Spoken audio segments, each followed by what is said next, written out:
Professor Hausmann's career includes serving as Minister of Planning of Venezuela and as the first chief economist of the Inter-American Development Bank. He is the founder and director of Harvard's Growth Lab and the Rafiq Hariri Professor of the Practice of International Political Economy at Harvard Kennedy School. He teaches two very popular courses at the Harvard Kennedy School and is known for concepts of economic complexity, original sin, and growth diagnostics, but today is presenting on wholly new work on responding to COVID-19 in developing countries, where we hope he may just have his most profound impact yet. Professor Hausmann, over to you. Well, thank you very much for that kind introduction. It's really an honor and a pleasure to be with so many of our alumni and to be able to discuss these current events. I'm going to share my screen. So it'll take me just a second or two, and here we are.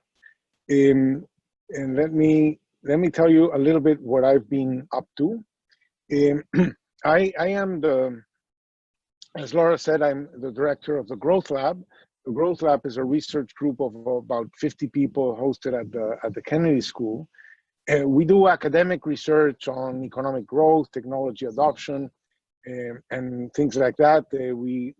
I run 2 executive education courses, Leading Economic Growth, which is right now online, and the cutting edge of development thinking, where we teach economic complexity, growth diagnostics, and other tools. We also do applied research. We engage with countries across the world. Now, when COVID-19 started, we created a task force to be able to help our partner countries with, thinking through the issues that they were facing.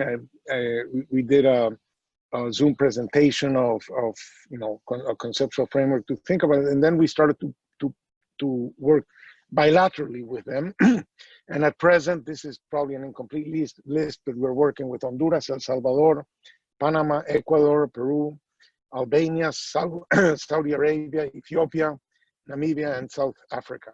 I guess the Dominican Republic was missing in that list. I want to share in this talk the issues that we are thinking about and the issues that may require more thinking or more action. So 5 topics.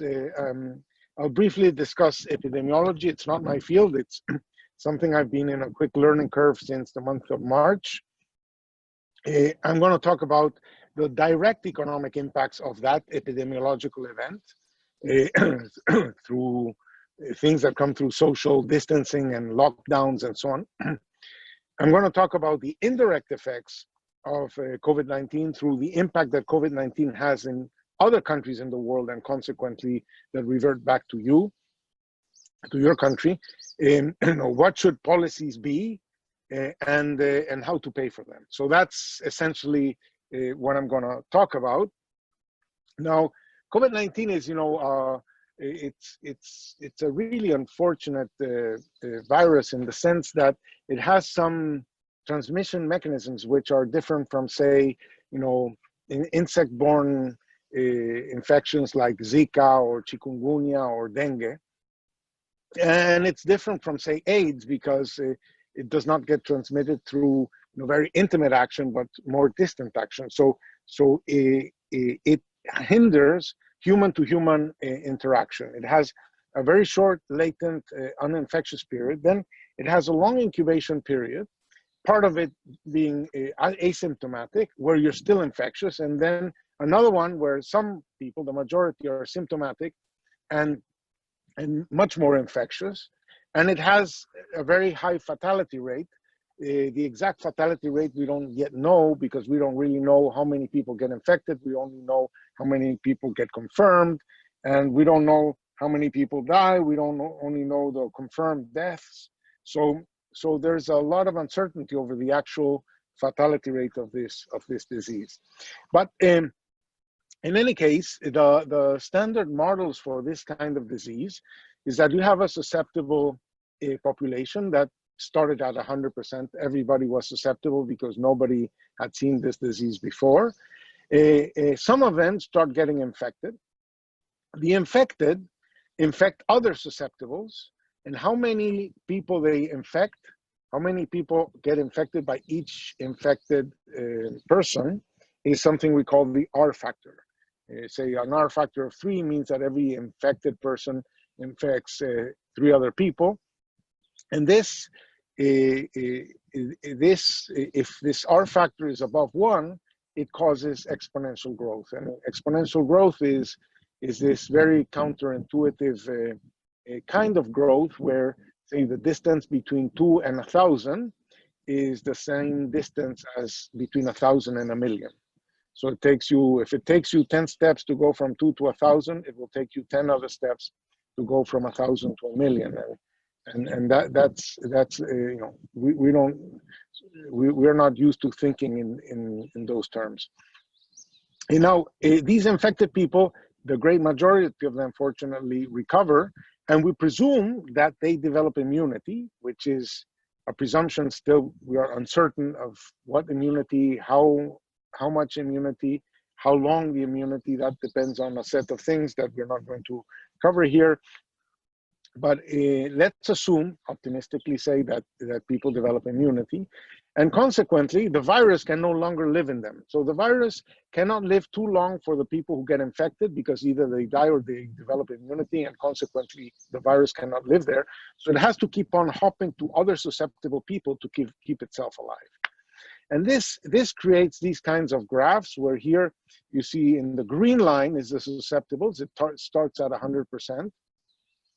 The red line is the people infected, and the blue line is those that are recovered. So you start getting infected and recovering. So people become recovered, and then this thing peaks at a certain point. This point is at a point where the number of still susceptibles is 1 over R, actually. So if R is, say, 3, it means that the susceptibles are 33% of the population. It means that 67% of the people already got sick.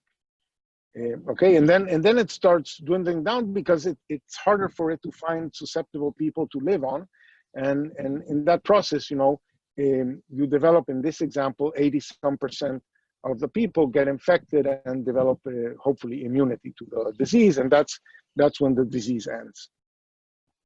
So a lot of the discussion you might have seen is behind this idea of flattening the curve.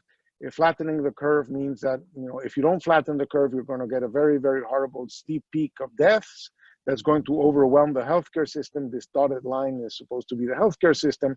So if you flatten the curve, you may make it such that at no point in time is the healthcare system overwhelmed. That assumes several things. That, first of all, that the healthcare system is helpful, and we have a couple of countries that we're working with that until very recently they had a 100% mortality rate in their ventilators. So, but it has a couple of other implications. It lengthens the period of the infection. So you see here the peak happens earlier, and it sort of goes away faster. As you flatten the curve, you extend the period in which, you know, infection is relatively high, right? And it doesn't really change much the total people infected. In this graph, which I took from a publication in Science, I should have put the reference. This is at what fraction of the infected do you get to the peak in the previous graph. But this in black is how many total people get infected. And you see, for an R naught of, say, R naught is, you know, the rate of infection when life is normal. Life is normal means, you know, when you would go to a party and dance with people and hug them, and maybe go to a baseball game and, you know, stand up and cheer and so on, or would you just go to a classroom? Well, in those circumstances, the R naught was measured in different contexts, somewhere between 2.7 and 4.5.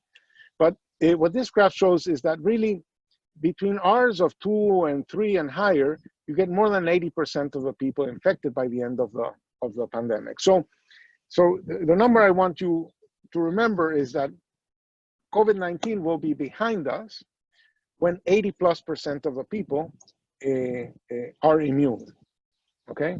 So when 80+% of the people are immune, the virus cannot, it doesn't have enough susceptibles to keep itself alive. Now, that means that, for example, if you impose a lockdown, and this is what many countries tried to do, they imposed a lockdown. If you didn't impose the lockdown, you would get the blue curve. If you impose the lockdown and then you go back to normal, you would get the orange curve, which is just the blue curve a little bit pushed back by about 2 months. So this one has a peak in July, this one has a peak in October. And if you open up and bring the R factor not back to 2.7, which was sort of like the original one estimated for this disease, but say for a more contained one of 1.8, say, well, you get a peak in January. And between them, there's very small difference in the total number of people who get infected. So just locking down is not in itself a strategy. And the lockdowns have been very, very differentially successful. Some lockdowns achieve an R factor significantly below 1. And when R is below 1, you start getting exponential decline. So one interesting thing when we compare here, say Israel with Peru, is that Israel was able to get its R factor significantly below 1. And that means that they got here to a peak of some 770 cases a day. And today they're at something like 7 cases a day. So they lowered the number of daily infections by a factor of 100. Not only that, they were able to get to the peak and start declining in a period of about 11 days since the time they imposed the lockdown, okay?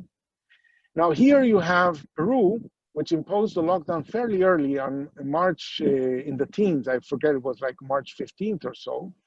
But during the lockdown, they were unable to bring the R factor below 1, so they had exponential growth. And what you see in Peru is that the lockdown, in some sense, failed to bring cases down. And like Peru, there's a bunch of other countries. Brazil didn't impose a lockdown, but India imposed a lockdown, and it's in fairly fast exponential growth. Russia,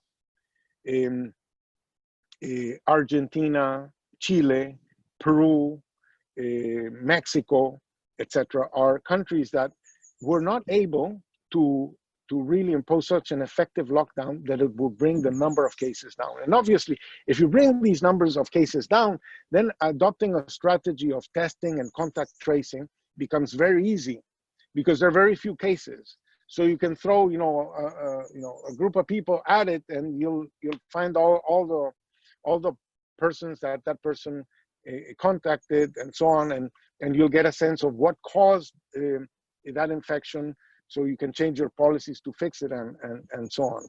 But when you are at 3,000, 4,000 cases a day, that becomes impossible. By the way, one of the least successful places in terms of the effectiveness of the lockdown is right where I am in Massachusetts. We are at over 6,200 deaths, and we are still having something like 7 deaths a day, and we're only a place of 6.8 million people. And it's been a very, very long lockdown, but it's been very ineffective. I think, cases have gone down by a factor of 2 or 3, not by a factor of 11 like in Israel. Okay, so that means that countries differ enormously in the time it gets from them to go from lockdown to the peak.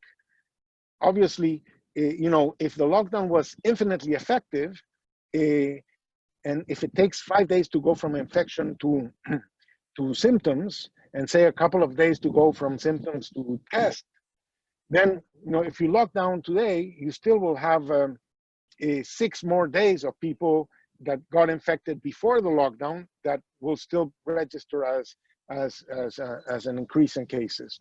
Well, in these countries you see here, Israel, Costa Rica, the UK, Spain, Italy, Panama, They got to the peak, say, up to Italy in less than 20 days. Italy just 20 days. But in some of them, like Peru, Chile, and Mexico, it's just yesterday. You know, the time to the peak is yesterday because yesterday was the peak. They are still growing. And that's because their R factors are above 1 in lockdown. So countries that we're working on have been adopting these lockdown measures. 11 out of the 12. The exception is Ethiopia. And for a very, very long time, Ethiopia had contained cases very nicely. Now there has been a hotspot in Djibouti, which is next door, and it's a place where they use as a port. And apparently that has increased the number of cases in Ethiopia, but they're still in the double digits in a country of 100 million people. Now, once you install the lockdown, and countries sort of like were not expecting to impose a lockdown, they never thought about lockdowns. They got into lockdowns because everybody else was doing lockdowns, and you know, they were convinced that was a good idea, but they didn't know the mechanics of it. So, which activities are critical that you should authorize or not? How do you guarantee, you know, supply of food, supply of medicine, security? You know, what are the basic things that you have to allow? How do you enforce the lockdown? How do you protect families during the lockdown? Do you transfer them money from where?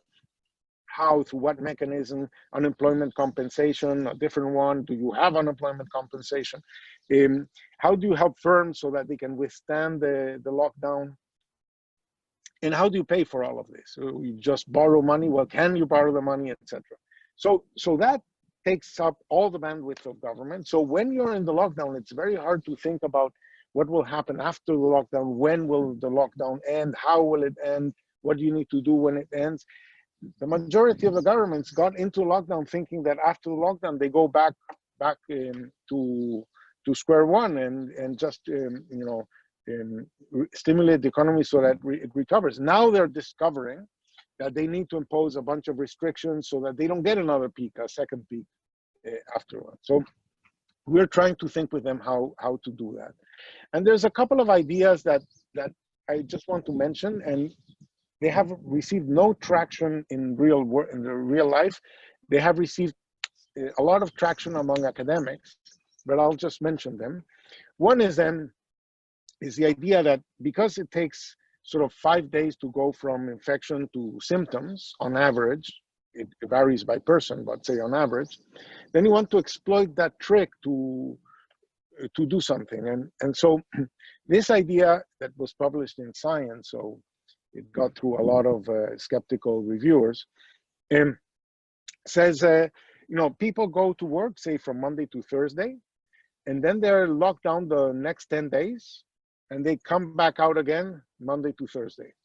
So they work 4 days, are locked down by 10 days. And the idea is that if for bad reasons they got infected in the first 4 days of work, where they went out and took maybe public transportation or whatever, before they develop symptoms and become infectious to other people, they are locked down.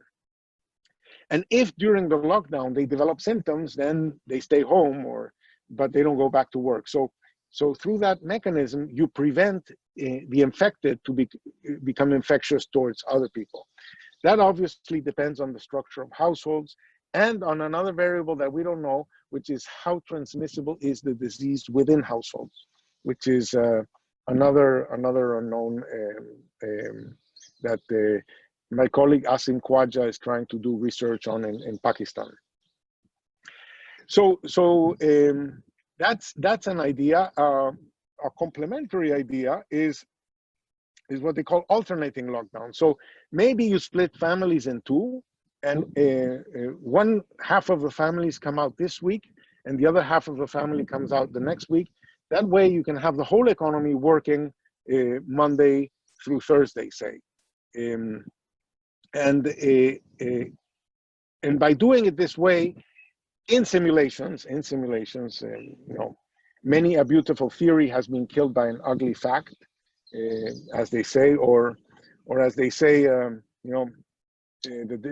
is no difference between, in theory, there's no difference between theory and practice, but in practice there is. So, but these ideas, eventually, I hope some governments will think that they may be, an interesting idea to explore. Now, the problem is that if we are successful with the lockdowns, and I've mentioned a few countries, let me mention a few others. Well, Thailand, Uruguay, Belize, Tunisia, and Namibia, and so on, super successful in the effectiveness of their lockdowns. Well, if they open up and go back to normal, they just get a peak. So this would be, say, the green peak is if you don't do anything. The blue peak is if you adopt like a mediocre lockdown, and the red peak is if you adopt a really, really good lockdown, or maybe you do one of our intermittent lockdowns that keep the R factor very low, say below 1. But still, when you try to go back to normal, you get these peaks. So that means that in some sense, one alternative is really to try to keep the infection under control, not achieve immunity by having 80+% of the people get infected, but simply wait it out until we get a vaccine. And then the question is, when is the vaccine? How quick can we produce it and distribute it and vaccinate people and so on? But I think that deep down, this is one of the fundamental choices that countries have in front of them. For some of them, it will be infeasible. They just, lockdowns are too ineffective to control the disease. But for others, it may be a way forward to think that we're going to keep social distancing and with the disease under control until we get to the vaccine. So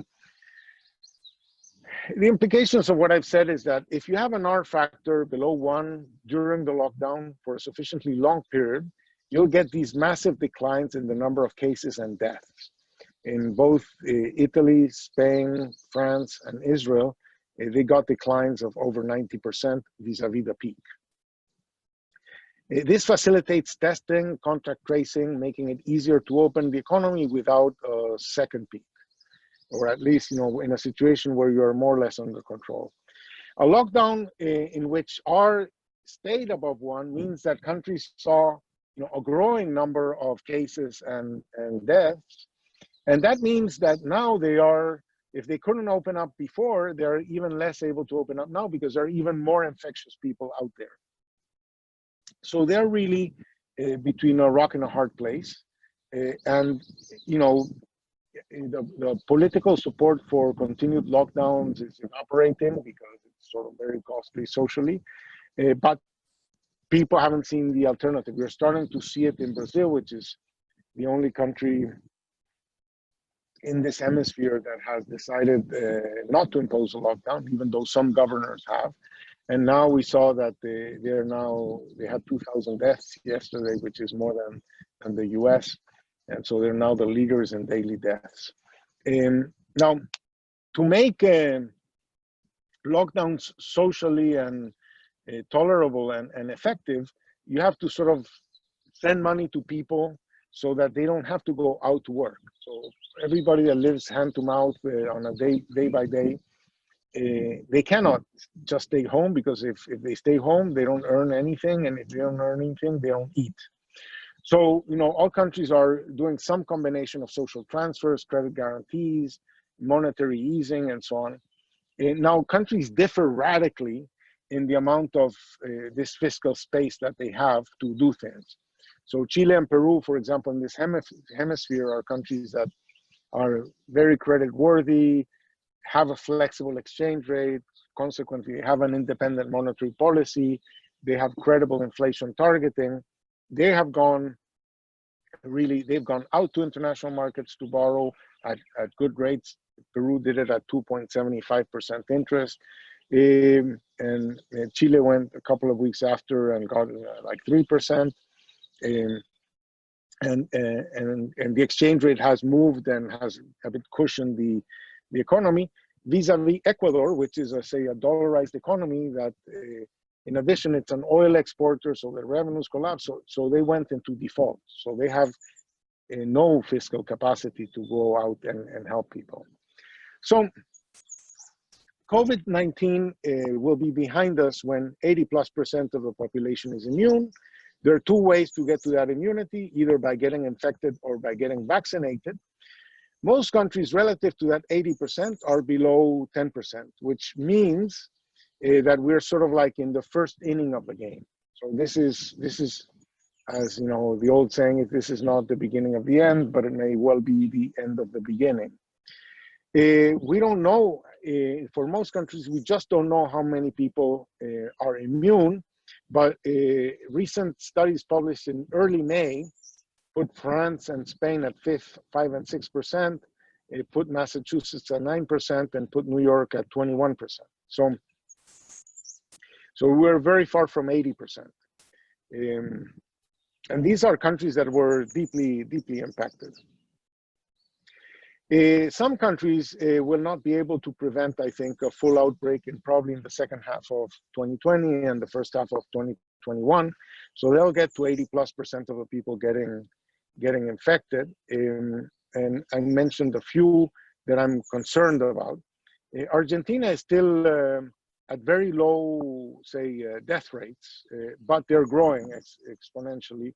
And Brazil is pretty much under control. It's a country of about 200 million people, but probably very differentially across the country. Chile is a country that thought it had it under control. They sort of opened up, and now they got very fast exponential growth. Mexico has been in lockdown since April 2nd, and it's in a deep explosion.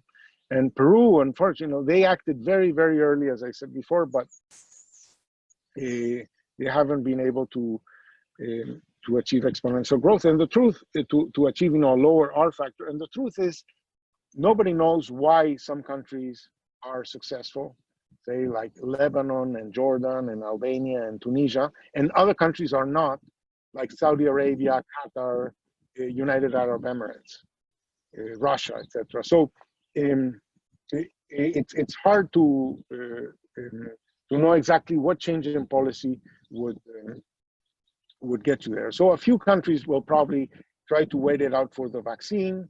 This is a potential list of countries that for which maybe that is a strategy. Now, what are the direct effects of COVID-19? Well, the policies to lower R are policies about restricting human activity, and human activity includes GDP. So, selective closures shut down parts of the economy. General lockdowns impact many, many more activities.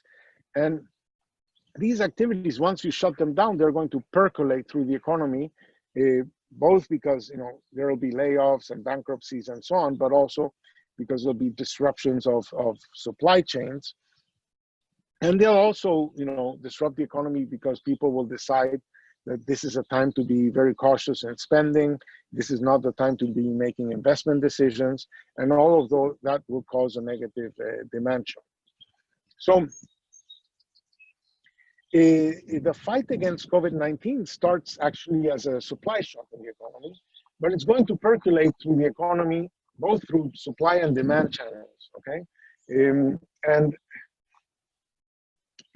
So a restaurant closes down, it fires its workers, the workers are going to be spending less. That's going to be a negative demand shock for everybody else, but it's going to be a negative, it's going to be the disruption of the supply chain for everybody who used to supply those restaurants. And that means that the lockdown is going to amplify itself as it percolates through the economy. Now, this means that in this context, Keynesian policies are not very effective, because you are trying to, Keynesian policies would increase the demand for activities, but it increases demand for activities that your policies are shutting them down.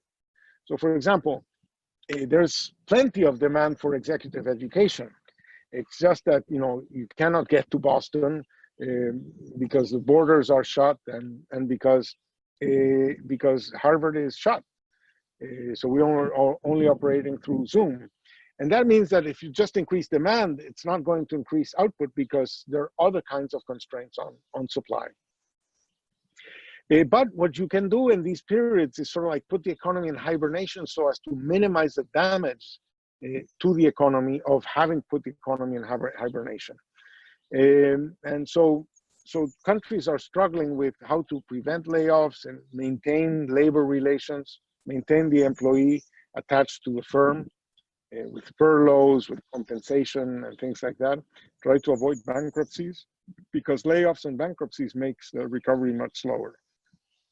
So the idea is that maybe fiscal policy can still play a role, but not through the standard channels. So the idea is that if the red is sort of like the unconstrained COVID curve, and the blue is flattening the disease, flattening the curve, then this goes with recessions, that if you have the recession without containment policies,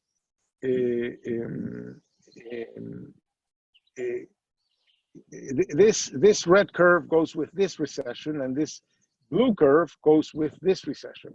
That means lockdowns flatten the curve, slow things down, but they come at an economic cost. And obviously that trade-off between saving lives and saving livelihoods is part of the story. But fiscal policy can sort of make that trade-off less severe. So this is the contraction if you didn't support the economy, and this is the contraction with economic support. So that's why fiscal policy might play a role. Now, one of the things that we have found out, and that was not known in March, when everybody adopted lockdowns, is that in developed countries with massive fiscal support, the economic impact has been much larger than people expected.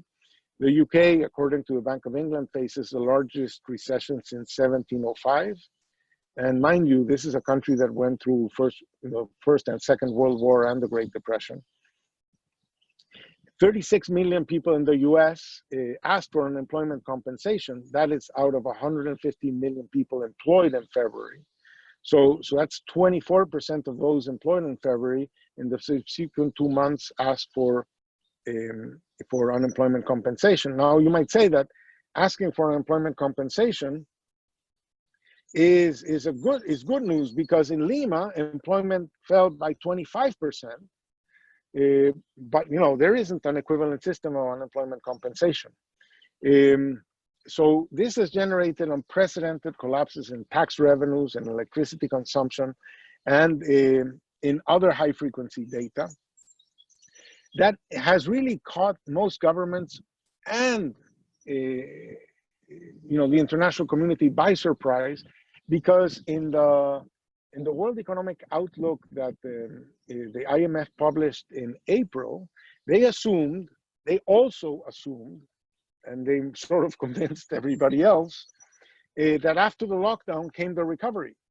And now we're all finding out that after the lockdown comes a period in which economic activity is highly constrained, and consequently, the recovery is going to be more U-shaped, or as they say now, more in the shape of a swoosh, which is this symbol of Nike, right? So it's going to be a long period of containment, and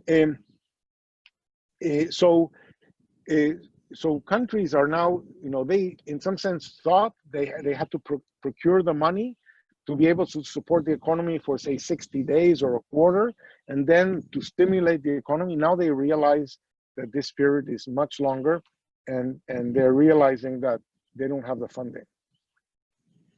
So what do you want the funding for? Obviously, to support your healthcare system, to support your epidemiological efforts to contain the disease, but also to support families that may or may not have lost their jobs, to support firms so that they don't go under and they don't fire people, and to support banks so that they can support households and firms, and probably in that order, in terms of priority. Now, what happens if you don't have enough fiscal space? Well, governments they want to save lives, they want to impose those lockdowns, but for people to be able to comply with those lockdowns, they need to be maintained during the period of the lockdown. So governments need to transfer money to them, for which they need to borrow. So governments are going to choose an intensity of the lockdown and an amount of transfers that in this model would maximize welfare. And suppose that there is an optimum to that problem. So there's an amount of lockdown and an amount of transfers that reduces the pandemic and supports people. But what happens if the government cannot borrow that money? This model shows that they would opt for a less severe lockdown, smaller transfers, and more deaths. And this is sort of like what the model shows. This is as what happens as you increase the capacity to borrow. So here you say, if you here had plenty of capacity to borrow, you would borrow what you want. And in red is the transfers that you would make, and in blue is the depth of the lockdown. So you see, as I constrain your ability to borrow and moving to the left, you transfer less money and impose less of a lockdown. Social welfare, the well-being of people would go down, and the number of deaths would go up. So assuring countries the capacity to borrow is important for them to be able to manage this lockdown with less social pain. Okay. So that's why fiscal space is such a critical element in this fight against COVID. Now, as I said before, this is all assuming that the only problem you have is that you have COVID in your country. But a big problem is that you have COVID in the rest of the world. That implies that there's a global recession. The global recession translates into lower demand for the goods you sell abroad, and probably for the prices of those goods. Oil being probably an extreme case in this story, because of its very relatively inelastic supply curve. Other parts of the economy are completely shut down. For example, international travel is essentially completely shut down. So all the places that depend on tourism, like the Mediterranean, the Caribbean, France, Spain, Panama depends on having a super successful airport and a regional airline. All of that is shut down. There are countries that receive remittances. For example, El Salvador, Honduras, Guatemala receive about 20% of GDP in remittances. Ecuador about 8%, like Ethiopia, and Albania a little bit less. Well, in El Salvador and Honduras, in April, remittances were down 40%. That's a huge shock to the economy. And in addition, there's been money flowing out of emerging markets. Not out of all of them, but significant amounts of money have been flowing out. The Central Bank of Brazil has lost something like $40 billion. Now, these, a shock to your exports, a shock to your remittances, a shock to tourism, are shocks that people have seen before. It's not the first time they happen. They've been hurt by hurricanes or earthquakes or other things. And there's sort of like a standard recipe on how you manage these external shocks. What we haven't seen is how to manage these external shocks in the middle of this other internal shock. So I'm first going to tell you, let's manage the external shock as if there was no internal shock. And then let's see what would you do when you have both. Okay, the external shock, the first thing the handbook tells you is, tell me, is it temporary or permanent? Well, if it's temporary, you should borrow. If it's permanent, you should adjust to it. And if it's temporary but long, you should at least include the fact that this temporary period is going to have a net present value that is going to worsen your net worth, okay? So that you will have to adjust partially to this shock.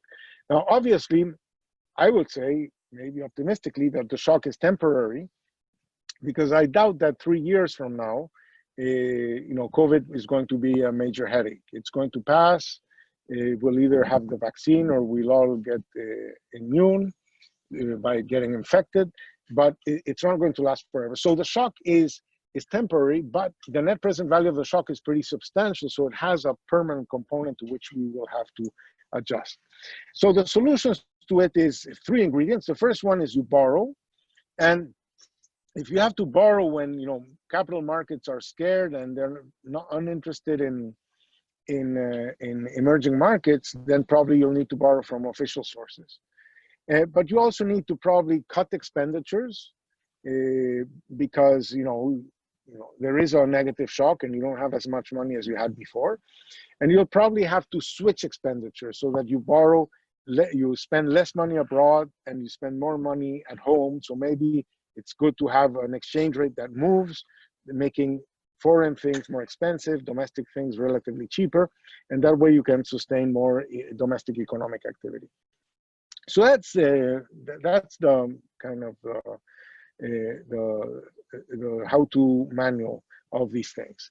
Now, this is all happening at a very, very inconvenient time because all of these policies are more effective if you're the only one that does them. So, if you devalue, then become more competitive, you sell more abroad. But if everybody is devaluing and everybody is contracting, then who are you going to sell to? And who have you devalued against? So they become less effective the more global the shock.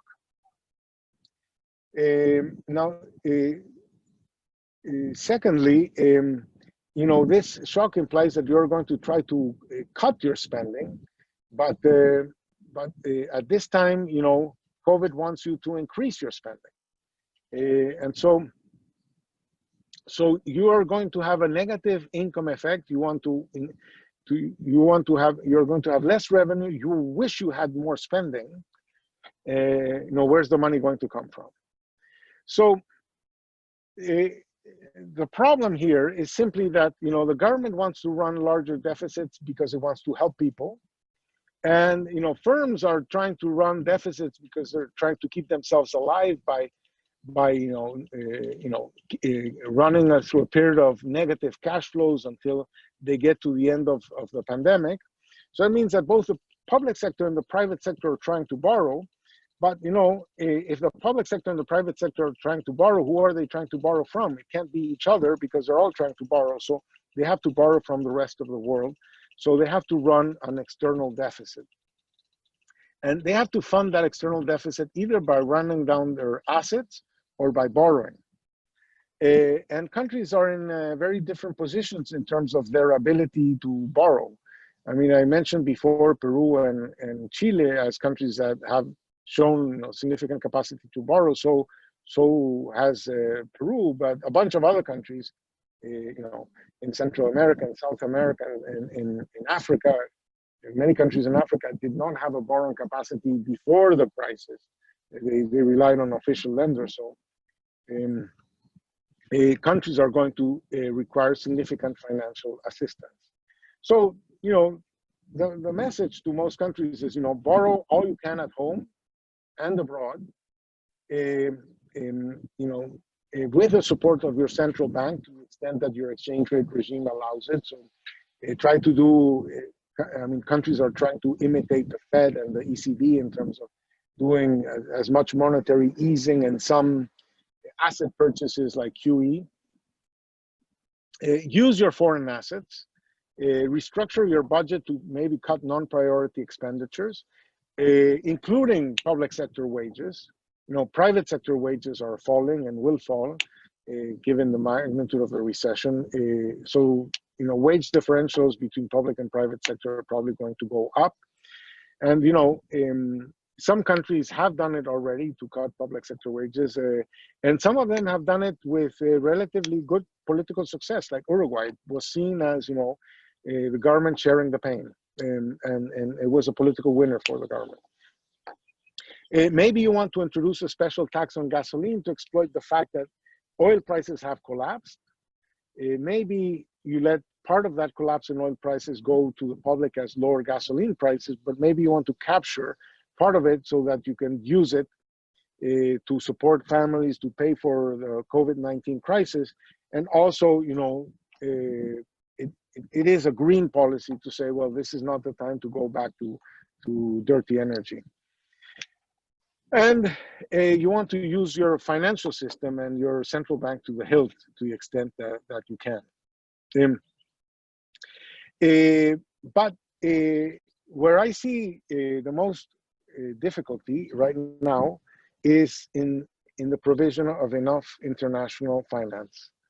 One of the things that we've learned is that really the IMF is kind of like the only game in town. They have the capacity to add $1 trillion of lending on their current balance sheet. You know, the World Bank really has very little additional capacity to lend over the plans they already had. And the regional development banks are also very constrained in their balance sheet. So I think that we need to go fast on it. The IMF might eventually need more resources. I think they do, but they desperately need different rules of how they're going to disperse that money. They adopted a rapid finance instrument that well, they actually, it's an instrument that they had for you know, emergencies like earthquakes and hurricanes and so on. They doubled it in size, or really they doubled the speed at which they deliver the money to something that in their jargon is called 100% of quota. So each country has a quota, which is typically a bit less than 1% of GDP, but it actually comes from a more complicated formula. But they're delivering these 1% of quota loans, but they're completely inadequate. So we need other mechanisms to disperse loans that are much bigger. Right now, many countries are negotiating standby agreements to get those bigger loans, but the IMF is still going through the motions. They have another rule that says they cannot give more than 145% of quota in a 12-month period. That means that makes them useless, close to useless in this context. But they need to agree on changing that rule, and you know that requires board discussions and capitals and so on, and time goes on. So my perception is that this is a whatever it takes moment, and it's being treated like whatever will make us look good enough moment. And that worries me. Okay, I think that we are, in some sense, we are confronting a hurricane. It's looking more and more as a Category 5, and we're treating it as a tropical storm. We're not where we need to be. In addition, I think many countries are going to be unable to service their debts, you know, as contracted.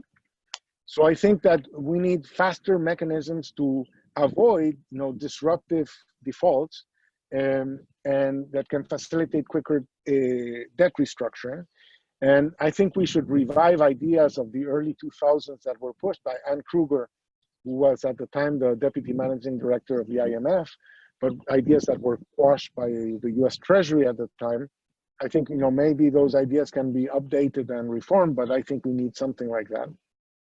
And we need more international liquidity between central banks. The Fed has been opening credit lines or swap lines with a bunch of central banks, but too few. And in particular, there are no such things for dollarized economies like El Salvador, Ecuador, Panama, and so on. So in conclusion, this is not going to be a short war. Countries will have a choice between extending lockdowns and social distancing until they get the vaccine, which may be, you know, nobody knows, say optimistically 12 months.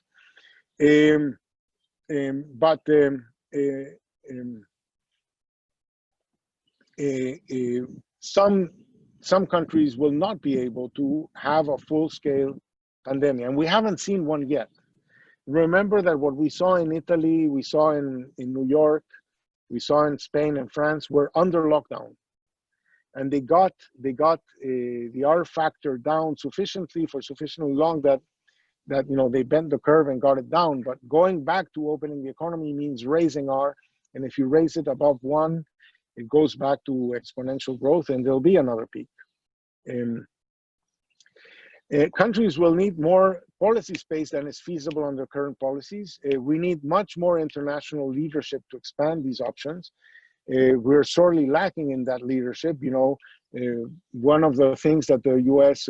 Pushed was, you know, to cut down financing of the World Health Organization at the time, in the middle of a pandemic, on the issue of U.S.-China rivalry. So, by the way, the capitalization of the World Bank didn't go through, you know, a year or two back because of U.S.-China rivalry, and so on. So there's too much is hanging on the table, and there's lack of international leadership at the moment. They said this is a whatever it takes moment, not a whatever makes us look good enough moment.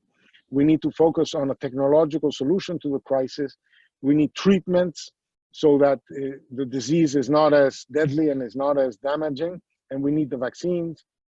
And in the meantime, we need to learn how to prevent infections while maintaining livelihoods. This is the challenge. I mean, if you ask a country, how were you so successful in your lockdown? They don't know. And if you ask your country, why didn't your lockdown work out? They don't know. We don't know why these things are more effective in some contexts than in others. And we need to find out very soon, because it's a matter of life and death. Thank you very much. Let me stop there. Let me stop sharing my screen, and let's go to the next part, the fun part. Excellent. My name is Tim Cheston. I'm a researcher with Professor Hausmann, and I see that there's been an active 41 questions in the Q&A, and so I apologize that we won't have time to get to them all. I think it was a very interesting question in many countries. So Rosa Malanga was asking from Uganda's perspective, Findile for South Africa, or Samiha for the Indian perspective on this question around what Guillermo Palomino was asking, essentially. You know, so you've outlined that there are differences in fiscal space, there's differences in economic compositions, and that service and tourism is going to be more affected than other sectors. But there's also differences in lockdown effectiveness and the receptiveness of different populations to these measures. So Sonia Schmidt was asking, you know, how do we incorporate some of the cultural differences in even getting populations to wear masks into this equation? And how do we, as Guillermo wrote, think about a population in which you have 40% of the people are self-employed with no access to government supports? And can we really realistically ask them to stay at home, and how should policy adapt to some of those countries, as I mentioned, Uganda, South Africa, India? If India's lockdown is unsuccessful, what should the government do? Well, I mean, these are all great questions, and it's not questions for which science has a clear answer, because there are too many things we don't know about this virus, and there's too many things we don't know about how the virus interacts with the social customs and practices of each country. Let me give you a few examples. We analyzed the household composition. How many, say, of the over 65s live with under 40s? And we found that, for example, in Ethiopia, 88% of them do. So the idea of saying, well, we eliminate the lockdown for the people under 40, where death rates apparently are very low, and we keep locked down the people over 65. Well, but if they live together, it's not going to work. In the case of Ethiopia, they had very few cases. So what we advised was to lock down by region, if you want. So you disconnect the region from the rest of the country. You allow life to go on within that region, but you regulate very significantly the connections between that region and other regions. And those connections typically happen through markets. And so you would adopt very tight controls in markets. So if you're going to go to market, you have to wear the mask. You have to be, you have to have disinfectants, social distancing, this, that, and the other, and you put your supervision there. But because if there's no cases in your community, there's no benefit from social distancing either.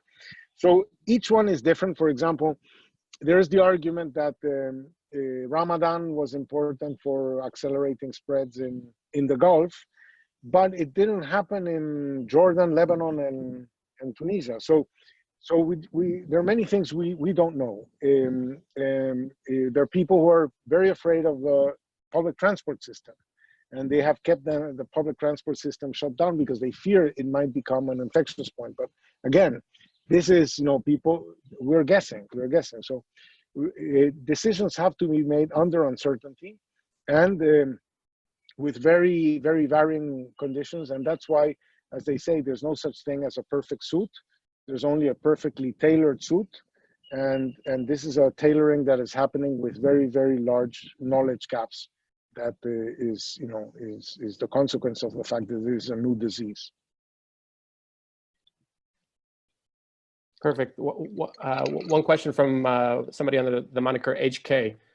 So, for a country like Jordan, where we know the lockdown actually has been effective, how would you estimate when it is time to release the lockdown?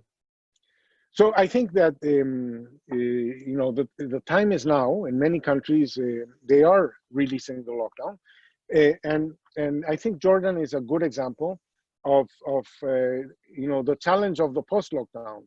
So they released the lockdown, and they suddenly found a bunch of cases in the city of Irbid.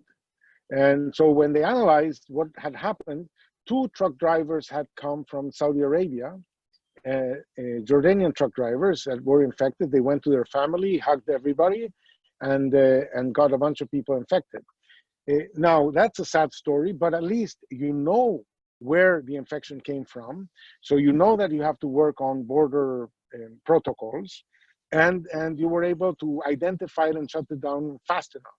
Same thing happened in Namibia. Another truck driver. So we learn what are the things that get you in trouble. So right now there's Albania, which was also a very successful case, opened up, and it's now pretty opened up. And now they got a bunch of cases in a call center. So it's this idea that, you figure out, you learn where are people getting infected, and you act on it. So you don't shut down everybody, but you start opening up. And what's really, really critical is to have very, very rapid feedback loops between what you do and what happens. Okay, thank you, Professor Hausmann. And thank you to all who joined us today. We hope you'll join us for others in the series, including next Wednesday with Julia Kayam, Learning to Live with COVID, Adaptive Recovery and Explanation. And the following Wednesday, Leadership, Authority, Trust, and Adaptability in this Crisis, hosted by Bron Heifetz.